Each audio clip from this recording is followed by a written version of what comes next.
Nam-myoho-renge-kyo, Nam-myoho-renge-kyo, Nam-myoho-renge-kyo, Nam-myoho-renge-kyo, Nam-myoho-renge-kyo, Nam-myoho-renge-kyo, Nam-myoho-renge-kyo, Nam-myoho-renge-kyo, Nam-myoho-renge-kyo, Nam-myoho-renge-kyo, Nam-myoho-renge-kyo, Nam-myoho-renge-kyo, Nam-myoho-renge-kyo. Hi, I'm Margaret, and this is the website where we take Buddhist philosophy and practice and apply it to the problems and concerns of everyday life. Have you ever chanted for a goal and it did not seem to be falling into place? In this vlog, I want to look at why goals might seem to hang indefinitely and what we can do about it.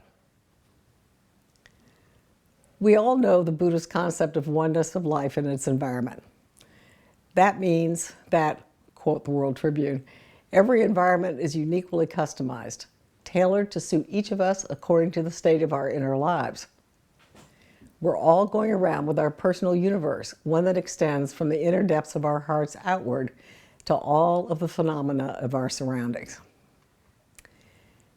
This means that what we project to the universe is what comes back to us and has produced the life that you're living now. If you set a goal, then something in you is going to have to change in order for you to get that goal. If your goal is not happening, something in you is not allowing it to happen, as our life is always produced from the inside of us to manifest in the outer world. So I have 11 questions for you for self-reflection, if the goal is just hanging. First, how would getting this goal change my life? You think you want the goal, but when you really think about it and imagining it happening, aren't there some quiet reservations about how it might change your life underneath the surface? Be really honest with yourself.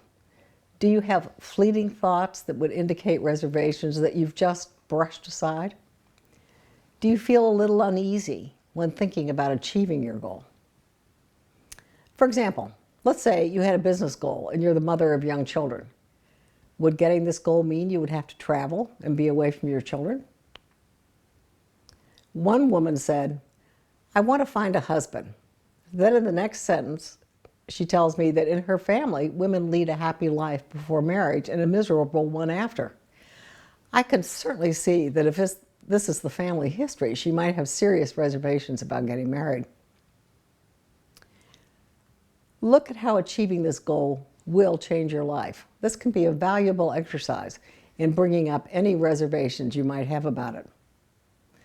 Those reservations are being projected to the universe along with the goal you say you want, and may well be keeping it from actually manifesting. Number 2, when I'm chanting and I'm looking at the fact am I looking at the fact I don't have what I want? Or am I chanting seeing the goal already accomplished? If you're chanting looking at the problem, then not having what you want becomes your prayer. For example, if you're overweight and see yourself as needing to lose 20 pounds, then you're seeing yourself as heavy when you're chanting. That becomes your prayer. If you chanted to be your goal weight and see it as accomplished, then your goal is much more likely to happen. Our third question. Am I unable to see this goal as completed? Am I always seeing it as being in the future? If so, imagine yourself living in the future, looking back at the goal you have already achieved. What does it look like now that it's completed? Write it down in detail. The fourth question. Is my goal still vague? Is the clarity simply not there yet? Since the universe responds to clear and specific goals, you're going to want to sharpen your vision of what your goal will look like when completed. Doing a writing exercise is always a good idea to write down those details. Fifth question. Am I trying to control how this goal will happen? Do I have the path already in my mind? If so, you might want to loosen up so the universe can determine the best way to get to your goal. Too much control can block the universe from functioning. Sixth question. Do I need to grow in some way before this goal will be possible? Here are some things to look at. Do I need to change in some way? For example, do I need to let go of fears or stop procrastination? Do I need to learn a specific skill? Do I need to recover from an addiction? I know one practitioner who had a goal of a career-level job. He had held marginal jobs for years as he was an alcoholic. To grow into a career-level job, he needed to be in recovery for almost 2 years. Do I see myself differently? Do I need to see myself differently? Imagine yourself in your new situation. How would you see yourself then? 7th question. Is this a karmic issue? Is this a recurring issue? One where you keep returning to square one? If an issue seems near deep-seated, it probably is. If so, you may have to change your karma before you will achieve your goal. Some karmic issues have roots which lie deep in causes we've made in the past. This kind of issue can take time to clear. If you think the slowdown may be due to karma, make a determination that you're going to overcome past causes which have led to this situation today, and pray to discover what in you needs to change.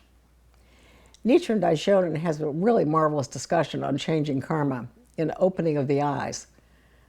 Lessening one's karmic retribution is the chapter. My 8th question. Am I taking action steps toward my goal? That's the other half of the puzzle. You know, chanting alone is just not enough. You have to take action so the universe can work through you. 9th question. Do I really believe this goal could happen? If you have doubts, of course, you're dealing with fundamental darkness, which obscures your ability to see that you're connected with the mystic law. Chant earnestly with determination that you're going to break through any doubts. And for help on this, see my vlog, the last one actually. What can you do if battling doubts? It'll give you thoughts on what you can do and how to get support. 10th question. Am I resisting personal change? You know, we're all very good at doing this. Have you had ideas for actions to take and resisted them, pushing them aside or actively fighting with them? Remember, you've started a dialogue with the universe, and ideas that come to you are in response. Don't brush them aside, even if you don't think it would work. Instead, try them out. Take action. And my 11th question. Is the time right? I've heard a couple of older practitioners comment on their goals recently.